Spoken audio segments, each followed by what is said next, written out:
On August 18, 1920, the 19th Amendment to the United States Constitution was finally ratified, empowering all American women and officially stating for the first time that they, like men, deserve all the rights and responsibilities of citizenship. The fight for the right to vote began nearly 100 years before and involved decades of activists and supporters utilizing the power of their voice to guarantee that future generations of women would be heard. Continuing in the same spirit, American female artists of all mediums have spoken up and out on significant cultural issues, personal triumphs, tragedies, and the experience of the human condition. Through their creative expression, these artists utilize emotions, talent, personal experiences, and strong points of view that impact the viewer, invoking empathy, understanding, and at times change. On August 18th, 2020, the Mulberry Cultural Center, in partnership with Art Crawl Inc., created a virtual gallery of 19 pieces created by female artists in response to the concept of her voice, be it politically, culturally, or personally. A few of the featured artists were gracious enough to virtually join me for interviews to further explain their work. I invite you to listen and enjoy the artists of Her Voice.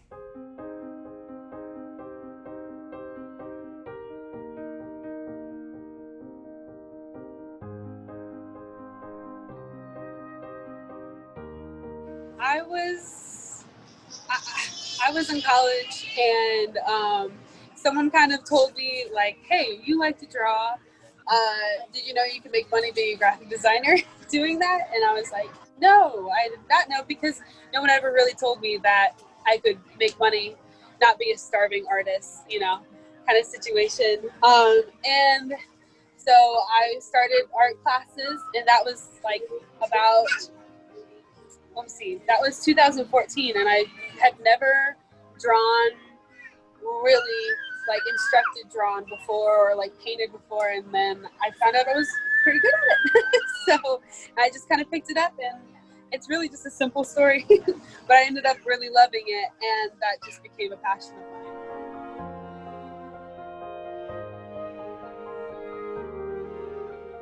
mine. So my mom, she passed away from ovarian cancer, and I watched her struggle with that for a very long time, fighting, getting treatments, and it was really hard to watch, but she showed such incredible strength through that entire time, and it was honestly really beautiful and really inspiring to watch. My aunt, she had breast cancer, and I watched her struggle through that. I watched my aunt's reaction to my mom's passing. So a lot of these women, I see them going through grief and through really sorrowful times, and they're so strong, and they're leading their families through it. They're leading the women around them through it, and that really pushed me to become to want to be like them and to be as strong as them. And I like to show that through my art, yeah.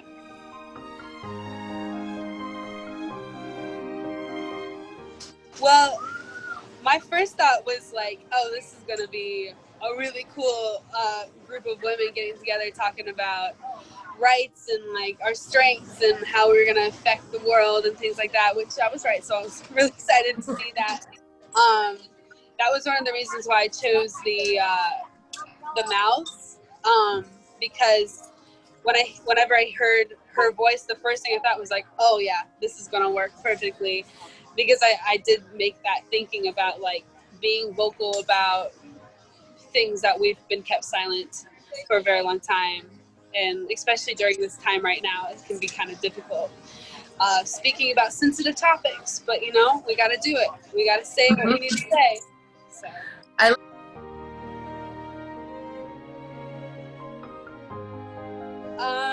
So I made them. The idea behind it, like I came up with it was a project that I had to create a series of 5 pieces varying in size.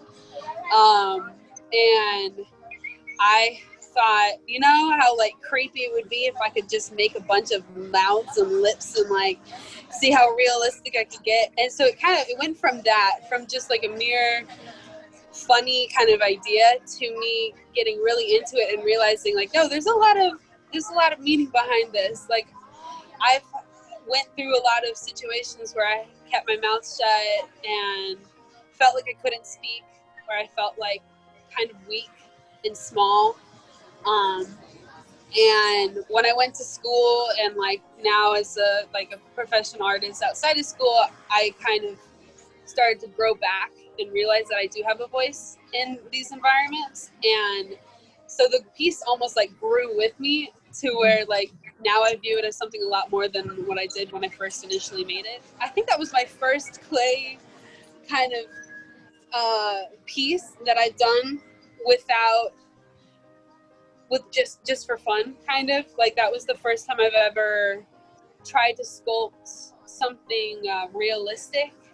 I've done like plates and stuff and sgraffito and things like that just for fun, just to have like little decorations and stuff, but I never sculpted like an actual piece that resembles anything.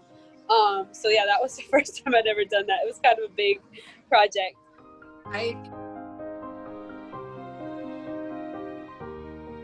made Lay Down Your Willow, Stand With Your Palms after my mom passed. I love printmaking, and it kind of became everything that I worked on really had something to do with my grief.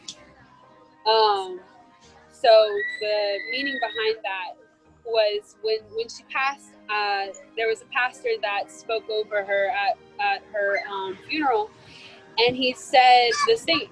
He said that we need to lay down our willows and stand with our palms. And I was like, what the heck does that mean? Like, that's totally weird. But then he talked about the meaning of willow branches, about how they mean sorrow and grief and heartbreak.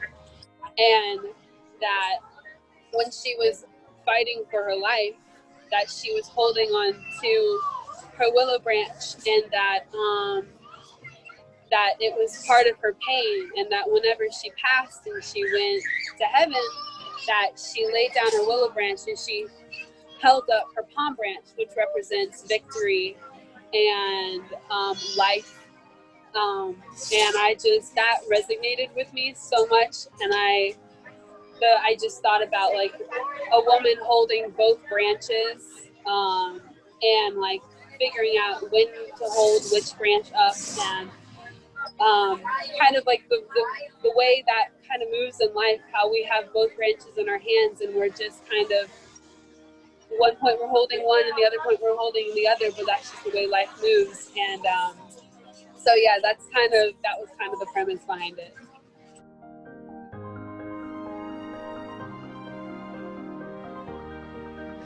You can find me on Instagram at the Presley Press. That is a really great place to see me, or on my website, thepresleypress.com. And you can find all of my work on there, and you can see a lot of my graphic work on there too.